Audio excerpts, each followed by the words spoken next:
Hello everyone, আজকে তোমাদের ভিডিওটা আমি যেটা দেখাবো বাজেট ফ্রেন্ডলি প্রোডাক্টের মধ্যে কিভাবে তুমি মেকআপটাকে অ্যাচিভ করবে। সব যা যা দেখাবো আজকে সব উইদিন 500 রেঞ্জের মধ্যে। এই মেকআপ লুকটা আমি কি করে অ্যাচিভ করেছি চলো ভিডিওটা দেখতে থাকো। এটা প্লামের ভীষণ ভালো করে ইউজ করবো মামা আর্থের একটা লাইট ময়শ্চারাইজার। আমি স্কিনের মধ্যে একটু লাগিয়ে নেব, অল্পই লাগাবো। যারা অয়েলি স্কিন আছো তারা একদম মিনিমামই লাগাও। আজকে কনসিলার হিসেবে ইউজ করছি, কিন্তু ইনসাইডের এই কনসিলারটা, এই যে শেডটা দেখে নাও। আমি জাস্ট নেবো এইভাবে আর এরকম ট্যাপ করতে থাকবো, আবার ব্লেন্ড করে নেবো। যে ব্রাশটা দিয়ে ব্লেন্ড করছি সেটা কিন্তু সুইস বিউটির, কোনো হাই এন্ডের কোনো ব্রাশ না। এই যে দেখে নাও, সুইস বিউটির একটা ব্রাশ। এটা পেরোনোর জন্য এই মেকআপটা ইজ ভেরি ইজি, করতেই পারো। সময় সাজেস্ট করবো একটা ভালো দিক সেটিং স্প্রে ইউজ করো, তাহলে মেকআপটা অনেকক্ষণ স্টে করবে। মাইগ্লামের এটা আমি রিসেন্টলি ইউজ করছি।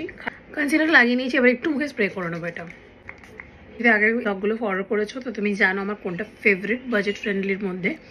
নায়কার এই কম্প্যাক্টটা খুব ভালো। আমি কিন্তু কোনো ফুল কভারেজ কোনো কিছু করছি না, একটা নর্মাল ডেইলি ওয়্যার টাইপের। এইটাও খুব ভালো, সুইস বিউটির বেক ইট অ্যাওয়ে। ব্রাশটা আমি আজকে ইউজ করছি স্টুডিও ওয়েস্ট, এটা ওয়েস্ট সাইড থেকে নিয়েছিলাম। এটা দেখো এইভাবে ঘোরাতে হয়, মেবলিনে কনসিলারটার মতন এরকম তুমি অ্যাপ্লাই করে দাও এখানে এইভাবে। আমার ব্লাশটা একটু বেশি পছন্দ, তাই একটু বেশি বেশি করে ব্লাশ দিয়ে দিই, তারপর এভাবে ব্লেন্ড করে দেবে। একটা জিনিসও দেখিয়ে দিই, সুগারের এই প্যালেটটা আমার ভীষণ পছন্দ। আমি অনেক বছর ধরে ইনফ্যাক্ট এটা ইউজ করছি। এটা একটা কিনলে না তোমরা তিনটে পেয়ে যাবে, ব্লাশ পেয়ে যাবে, হাইলাইটার পেয়ে যাবে, কন্ট্যুর পেয়ে যাবে। ডেলি ওয়্যারে তো তোমরা নিশ্চয়ই হাইলাইটার দেবে না, এই স্টেপটা স্কিপ করবে, বাট কন্ট্যুর একটু করাই যেতে পারে, তাই না? আইব্রোর জন্য এটা খুব ভালো, সুপার ডিফাইন মেবলিনের, এটাও মেবলিনের, খুব ভালো ফিনিশিং দেয়। ডিরেক্টলি ভাবে অ্যাপ্লাই করে দেবো। মাস্কারাতে বাজেট ফ্রেন্ডলি দুটো দেখাই, একটা হচ্ছে নায়কার, এটা ভীষণ ভালো একটা মাস্কারা, লেন্দেনিং আর ভলিউমাইজ দেয়। এটাও তাই, একদিকে লেন্দেনিং মেনশন করা আছে, একদিকে ভলিউমাইজ। এটা কালার বারের, এটাও বেশ কিন্তু ভালো।